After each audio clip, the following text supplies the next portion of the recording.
There is something nobody in the spiritual world dares to tell you. Something the masters keep quiet about, that the books avoid, that the gurus hide behind their serene smiles and their perfectly illuminated phrases. And it is this: the greatest danger on the path of awakening is not the darkness. It is not your traumas. It is not your fears. It is not ignorance or distraction. The greatest danger is yourself believing that you have already awakened. Stay with that for a moment, because what you are going to hear in the next few minutes is going to make you deeply uncomfortable if you have been on this path for a while. And if it doesn't make you uncomfortable, then the trap is already closed. Think about it. You've spent months, maybe years, reading books, meditating, changing habits, following teachings. You feel that you see what others don't see, that you vibrate differently, that you have stepped out of the matrix while the rest are still asleep. And here comes the question that no one asks out loud. What if that feeling of having awakened is exactly the most sophisticated trap that exists? What if the ultimate illusion doesn't come disguised as darkness, but as a light so bright, so blinding, so perfect, that it is impossible to suspect it? That is what we are going to dismantle today. The illusion that doesn't look like an illusion. The prison that looks like liberation. The ego that doesn't roar like a monster, but whispers like a master. Let's start at the beginning.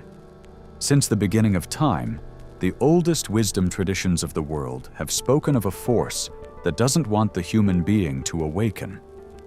Not because it is evil in the cinematic sense of the word, but because its function is exactly that: to keep the game going, to keep the illusion cohesive, to keep consciousness trapped in forms it believes to be real.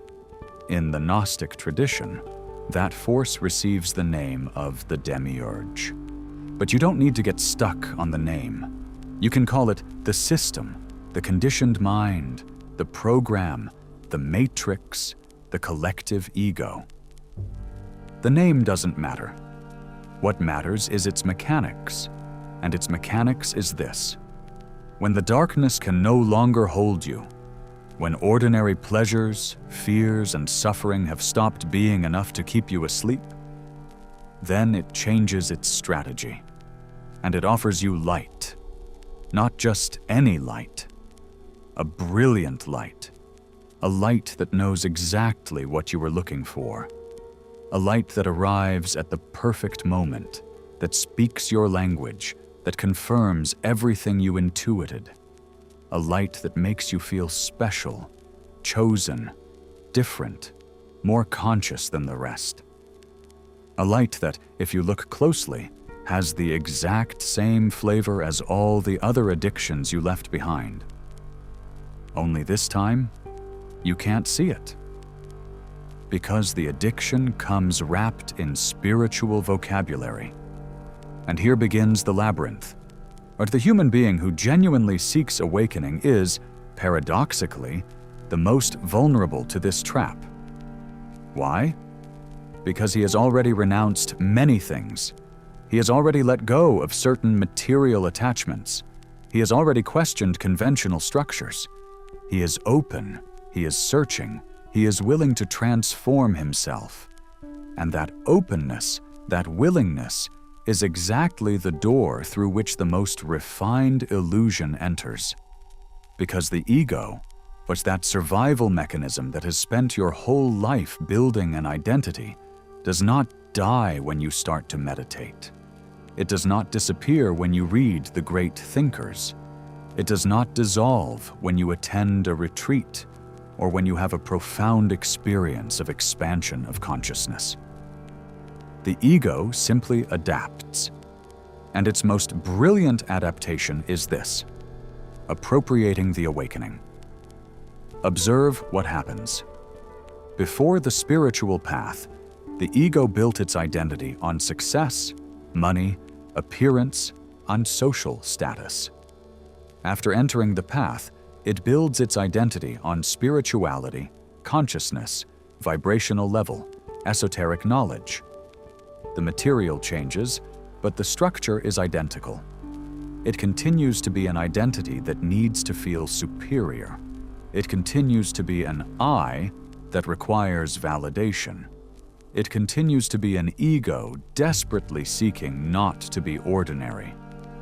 Only now it does it with incense and meditation. It does it with quotes from philosophers and masters. It does it by looking at others with a mixture of condescending compassion and silent pride. Sound familiar? Don't blame yourself. It is the most natural movement in the world. It is what the mind does when it faces something that could dissolve it. It turns it into its new shield. And this movement has devastating consequences that almost no one points out. Because when the ego appropriates awakening, something curious happens. The spiritual search becomes endless.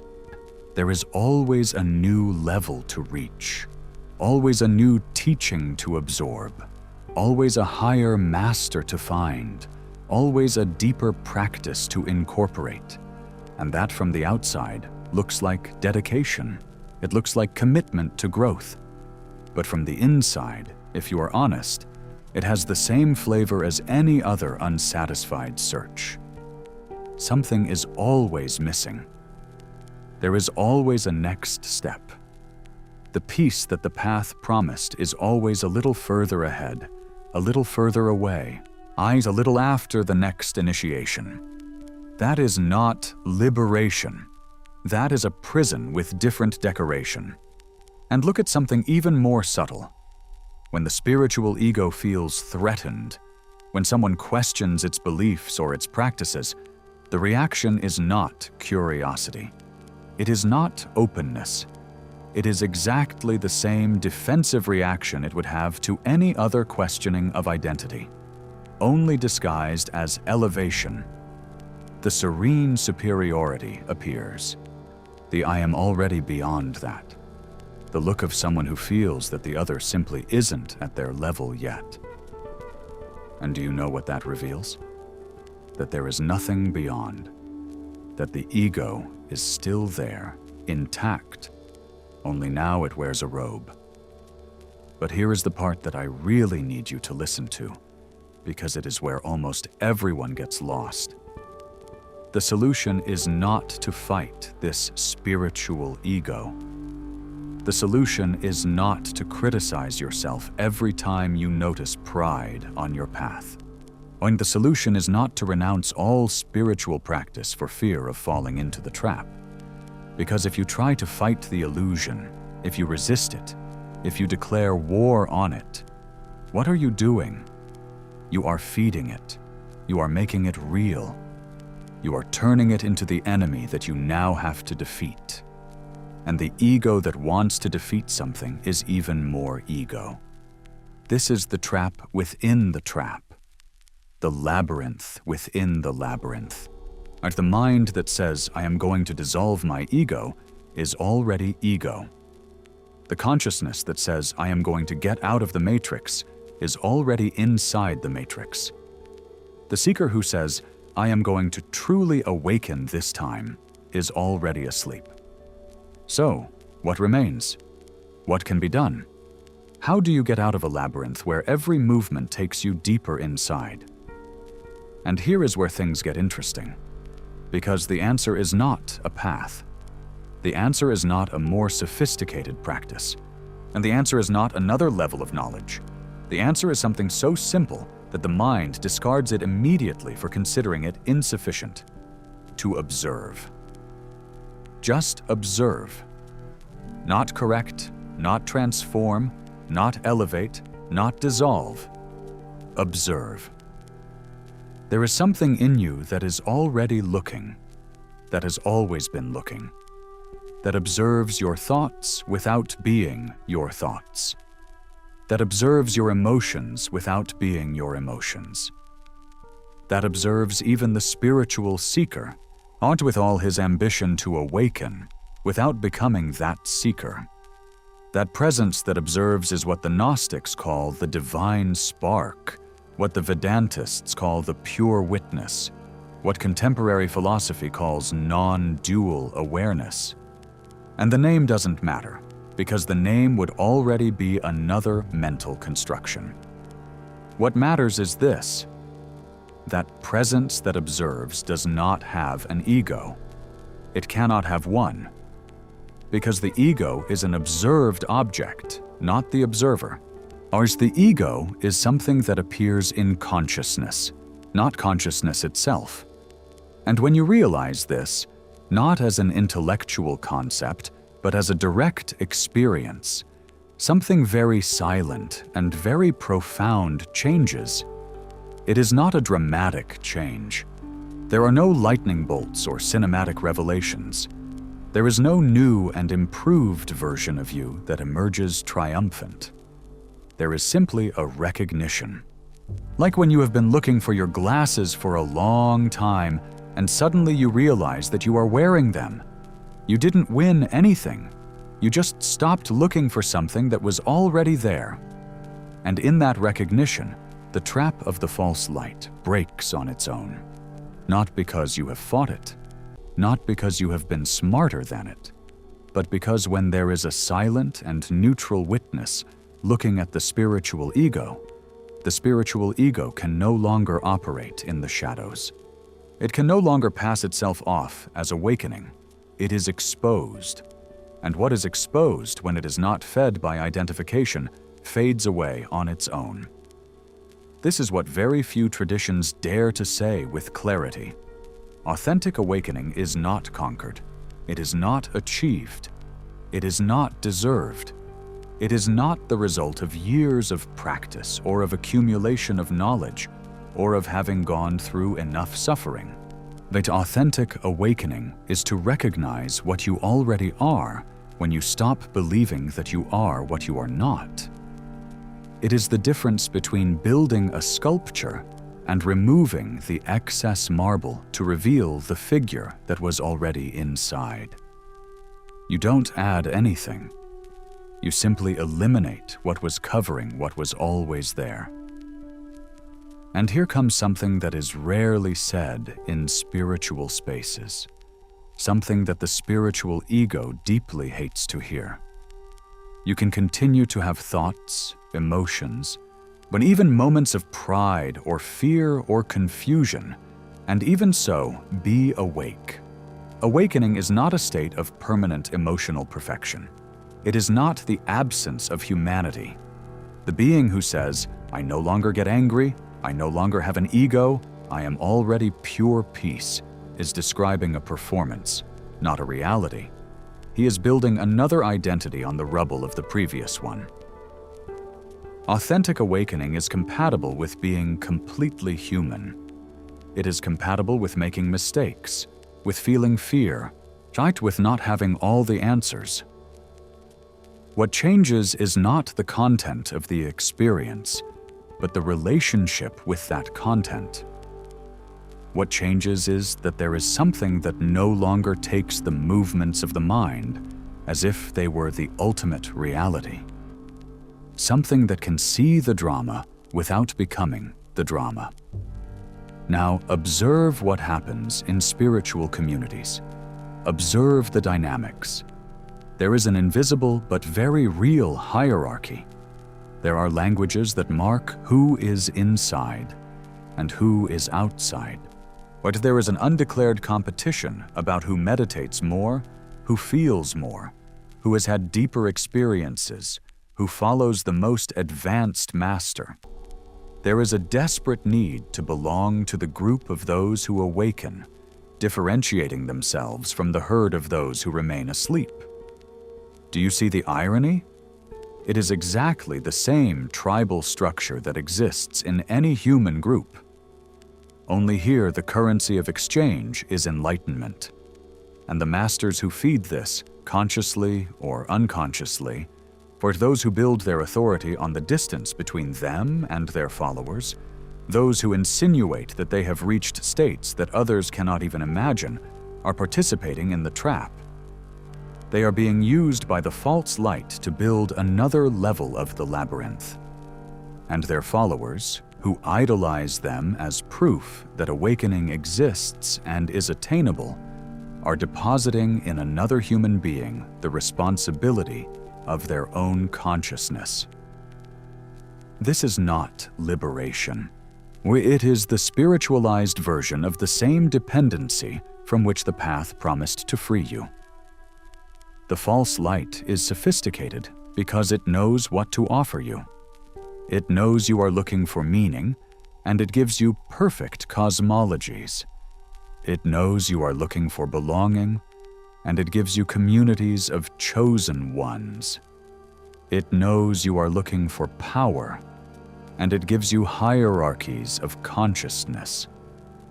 It knows you are looking for identity, and it gives you the role of the seeker, of the initiated, of the awakened. And every time you receive one of these offers and accept it, the trap closes a little more. Not with violence, with seduction, because that is what distinguishes the last illusion from all the previous ones.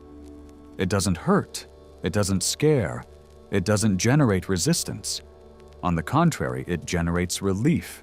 It generates belonging. It generates a feeling of having found something true at last. And that feeling of truth is exactly the sign that you have to look more closely. Because the truth, the real one, the one that has no name or form or belief system, does not generate that feeling of having won something. It inflates nothing. It adds nothing to the sense of identity. Authentic truth is, in a certain sense, disappointing for the ego, because it doesn't give it a new role. It doesn't give it a higher narrative. It only shows it what it always was, an adaptation mechanism, and useful in certain contexts, but fundamentally empty of the substance it thought it had. And when the ego sees that clearly, it doesn't collapse dramatically.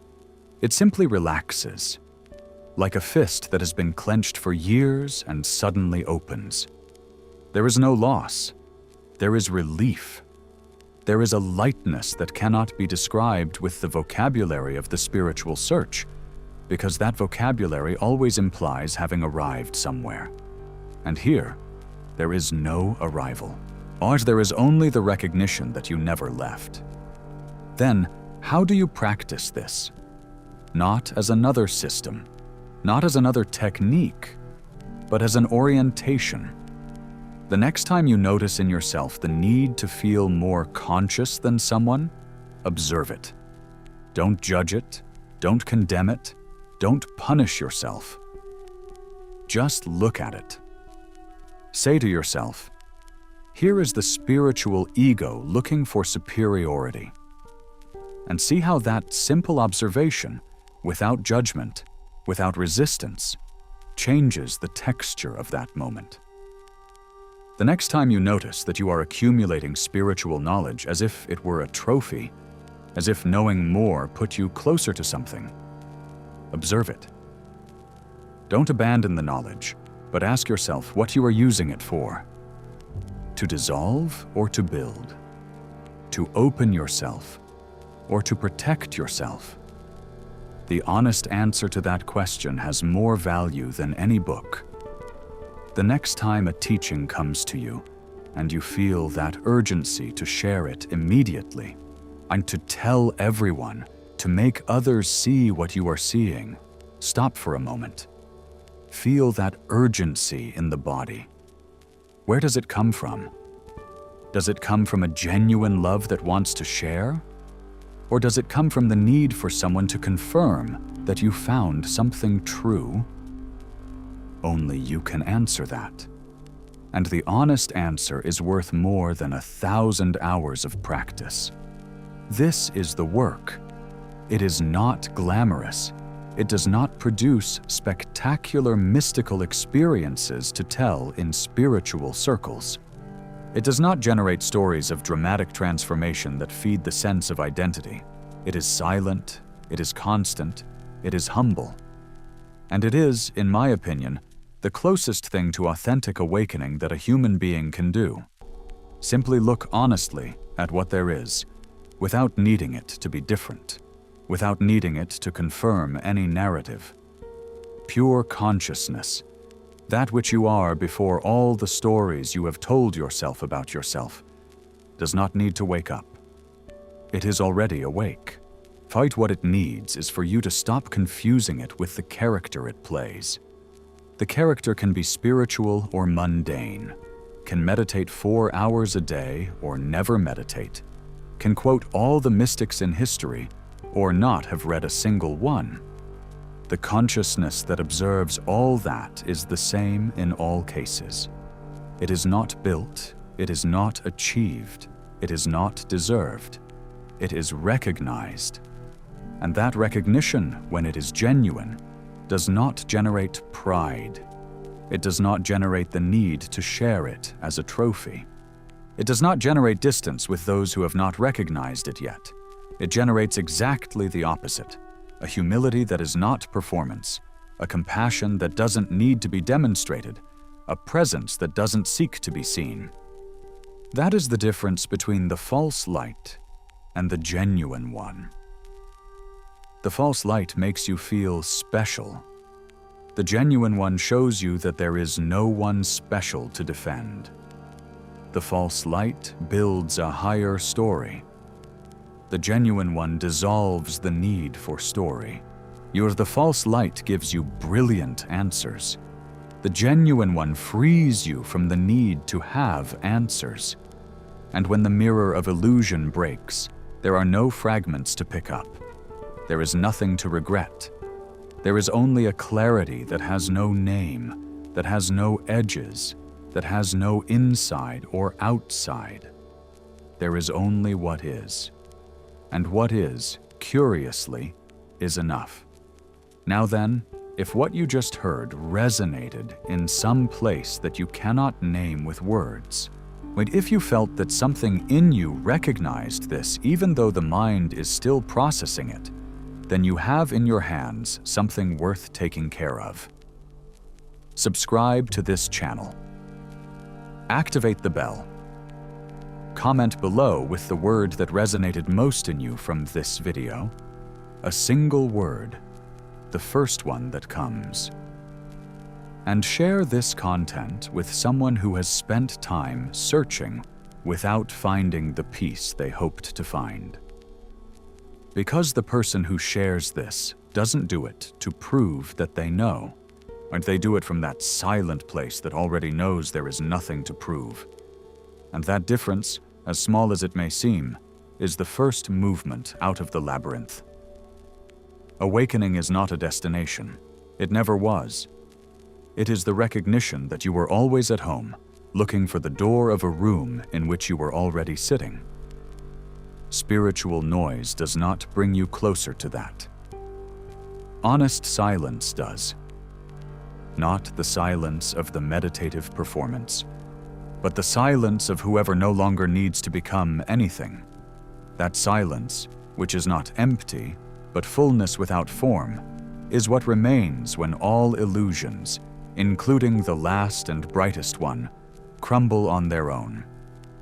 Not because you have defeated them, but because you stopped feeding them with your attention. And that, although the mind finds it insufficient, is everything. It is exactly everything.